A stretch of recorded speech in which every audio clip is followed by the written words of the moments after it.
Every spring somewhere, a person stands in their backyard with a sprayer, fighting for an apple tree. Aphids on the new leaves, scab on the fruit, a moth laying eggs in the blossoms. It's the third year of care and there still isn't a single apple worth eating. And the whole time, 10 feet away in a corner, nobody waters and nobody sprays.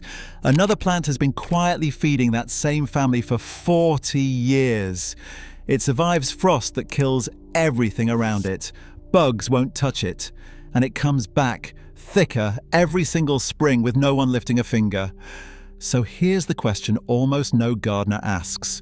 Why do we pour years of labour into trees that fight us the whole way, while ignoring the one plant in the yard that asks for nothing and outlives us all? Most people think of this thing as a fussy, old-fashioned oddity. Something for grandma's pie. That is almost exactly backwards. It was once one of the most valuable trade goods on earth, and it may be the single toughest food plant you can put in the ground. Welcome to Root Vault. If you'd rather remember what we've forgotten than lose it for good, subscribe. This is knowledge worth keeping. The plant is rhubarb, and before it was ever a dessert, it was a drug worth a fortune. Its home isn't the cozy English garden most people picture. It's the brutal high country of the Tibetan Plateau, Mongolia, and Siberia, some of the harshest ground plants ever agreed to grow on. The Chinese called it da huang, the great yellow, and they weren't talking about the sour red stalk. They meant the root. It's written into the Divine Farmer's Herb Root Classic, a text whose knowledge reaches back roughly 2,000 years, used as a powerful medicine long before anyone thought to bake it. Even the name carries the distance it travelled, Rheum barbarum, the plant of the barbarians from the banks of the river Rha, the old name for the Volga. This was a foreigner's plant from the far edge of the known world, and the world paid dearly to get it. But here's the part almost nobody hears. For centuries, dried rhubarb root was one of the most prized cargoes moving along the Silk Road, and at its finest, it sold for more than cinnamon or saffron. Think about that. A twisted brown root worth more by weight than the spices we still treat as luxury. When a Spanish envoy named Clavijo reported back on his journey to the court of Timur in Samarkand in the early 1400s, he listed the greatest goods coming from China as silks, rubies, diamonds, pearls, and rhubarb in the same breath. By some accounts, it was weighed against gold. And the strangest thing about that fortune? Almost no one in Europe had ever seen the plant it came from. Most people never learn this next bit. Europe bought and sold this root for generations without knowing what grew it. The merchant Marco Polo went looking for the source on his journey east and reported it growing in abundance in the mountains of the Tangut lands. The demand got so intense that in 1731, Russia set up an entire government rhubarb commission on the Mongolian border, just to buy the best root at a controlled price. It reached America the same way, as medicine.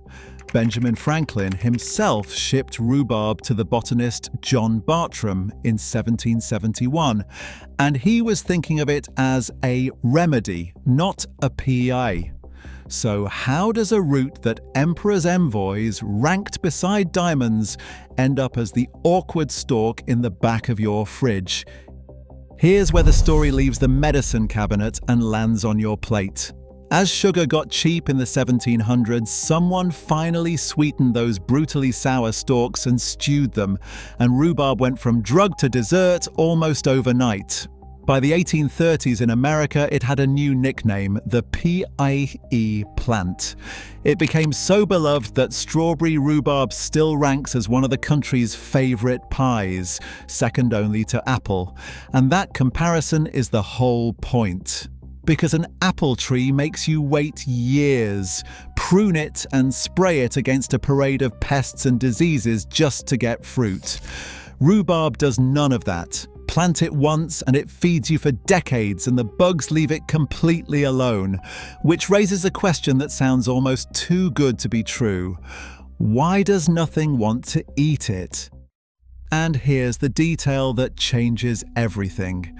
Rhubarb defends itself. Those big, floppy green leaves are loaded with oxalic acid and other compounds, a built-in insecticide the plant grows for free. That's why it shrugs off the pests that torment softer crops. Nothing chews on a plant that fights back with poison. It's the same reason the apple grower is out there spraying while the rhubarb in the corner sits untouched, year after year, defended by its own chemistry. The stalk you eat is perfectly safe, but those leaves are genuinely toxic, and that fact is about to explain the darkest chapter in this plant's history. Now here's the irony that should sting a little. During the First World War, with food running short, the British government told hungry citizens they could eat rhubarb leaves like any other green. People did, and people were poisoned, with at least one death recorded in the medical literature. It should have ended there, but the printed advice was dug up again during the Second World War, reprinted and handed out a second time, and it killed again. A plant that had survived every hardship the mountains could throw at it earned its killer reputation not from nature but from a pamphlet. For the record, an adult would have to eat pounds and pounds of the leaves to reach a lethal dose. You're in zero danger from the stalks in a pie. But that same poison the government misunderstood is the exact reason this plant will still be standing long after you stop tending it. Because rhubarb is close to impossible to kill. Writers who grow it describe stepping on it, weed-whacking it, running it over with a tractor and watching it come back anyway. It thrives where tender crops die: Siberia, Alaska, the frozen edges of Canada. It's a perennial that grows from a thick underground crown, and a single healthy plant can keep producing for decades. And in one corner of England, that toughness became an art form. In the Rhubarb Triangle of West Yorkshire, a patch of just 9 square miles, farmers force rhubarb in pitch-black heated sheds where the plant grows so fast, reaching for light that never comes, that it can put on more than an inch a day. Fast enough that you can stand in the dark and hear it creak and pop. They harvest it by candlelight because even a flash of light stops it. That region once grew 90% of the world's winter rhubarb, and in 2010, Yorkshire forced rhubarb was granted the same protected status as champagne and Parma ham. And yet the growers who do it have collapsed from around 200 in the 1930s to barely 10 today. And that's the real story here. It isn't about pie, it's about a plant that once bankrolled merchants and stocked royal apothecaries, that armoured itself against every pest and every winter, sitting ignored in the corner of a million backyards while we spray and fuss over trees that will never be half as loyal. We didn't stop growing rhubarb because it failed us. We stopped because the supermarket started flying in strawberries in January, and we forgot we ever had something better. There's even a small, perfect absurdity buried in this. In 1947, a US customs court in Buffalo, New York, formally ruled that rhubarb is a fruit not because of what it is, but because of how we use it. We couldn't even agree on what to call it. We just quietly let it slip out of the garden. So here's how you actually claim 4 decades of free harvest. You don't grow rhubarb from seed if you can help it. You plant a crown, a chunk of root, once, in early spring, somewhere with sun and room to spread. Then comes the hard part, which is patience. Don't pull a single stalk the first year. Let it build that root. Take just a little the second year. From the third year on, it's yours every spring for as long as you'll live in that house. When you harvest, don't cut the stalks. Grab low and pull with a slight twist so the whole stalk comes free clean. That keeps the plant healthy. Stop pulling by around midsummer so it can recharge for next year. And the one rule you never break: eat the stalks, never the leaves. Cut the leaves off and toss them on the compost. That's the entire skill.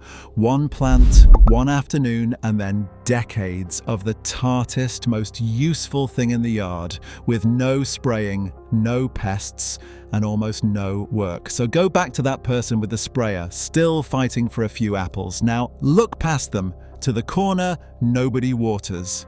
That's where the real harvest has been the whole time. The plant that fights its own battles, survives the winters that kill everything else, and keeps coming back long after we've stopped paying attention. Subscribe so this knowledge doesn't get lost again, because there's a whole vault of plants we've forgotten how to value, and the next one is already waiting.